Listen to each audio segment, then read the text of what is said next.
Hey guys, Jim from GrowthWise here, and I have a realization that came to me while texting students, former students who are now in college over the course of this year that I want to share. I realized that kids in college are as happy and dealing as well with the challenges and stresses of college as they were as juniors, how happy they were as juniors in dealing with the challenges and stresses of test prep. I boil mindset down to three things. And as I talk to kids, and I've seen them over the course of these sort of 3-4 year spans sometimes, again, of course, I'm going to say this, but I realize how important and fundamental the quality of your mindset is. And so I see mindset right now as really boiling down to three things.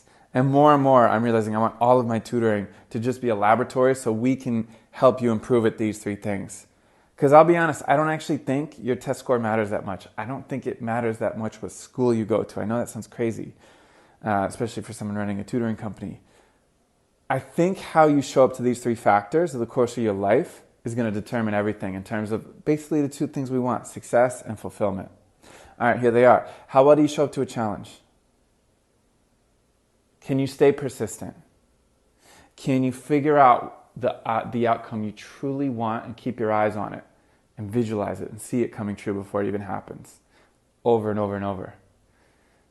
Can you learn from the results and question where your weaknesses are and really focus your time strategically, potently on growing those weaknesses? Okay, so that's how you deal with a challenge, a long-term challenge. 2, who are you in the face of risk? Can you take risks?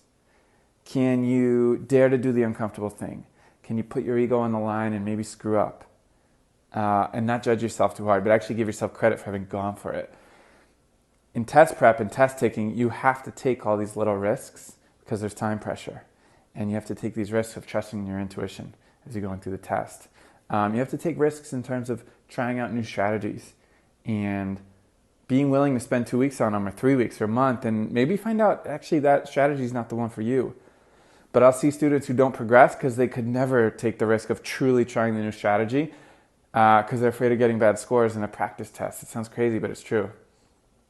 And then they don't get to improve. They don't get to find out if the new strategy would work because they couldn't take the risk.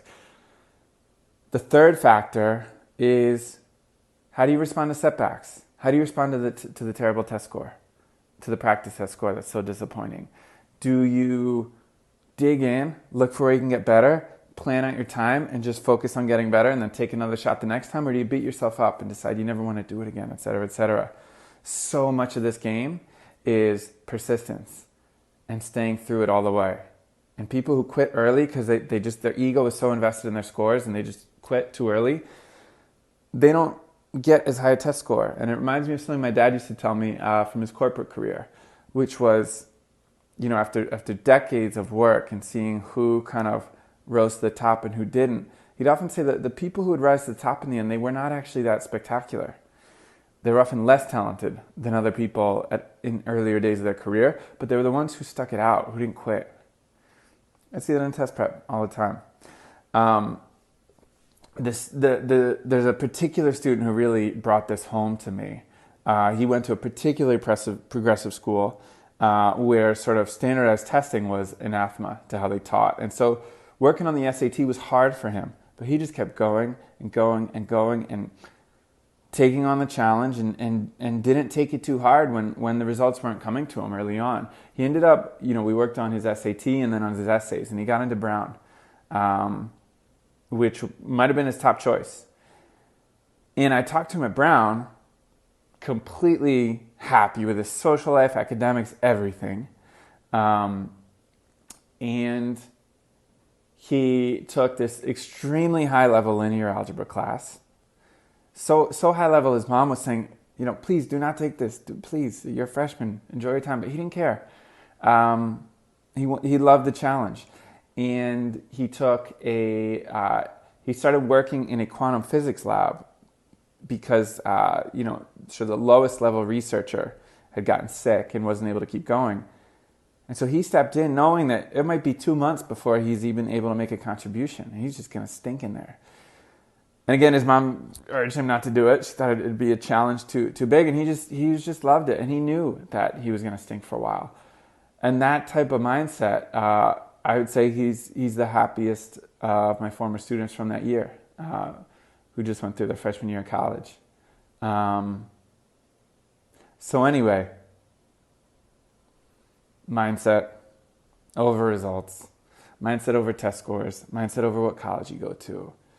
Mindset going forward. It's going to determine success and fulfillment. What else do we possibly want? We know too many unbelievably fulfilled, seeming, happy, successful billionaires or whatever, unbelievably successful entrepreneurs. They didn't even finish college. We don't know where they went to college. You Google them, you find out they got an SAT that would embarrass you if it was yours. But their mindset, how they show up to a challenge, how they are around taking risks, and who they are in the face of a setback is fantastic. So more and more, growth-wise, like that is our MO. It's academics. More importantly, actually, it's mindset. Yeah, we're going to give you the best tutoring and test prep that you're going to be able to find. But the mindset piece is what's so key. So, hope there's something helpful in there for all you guys. Thanks for listening.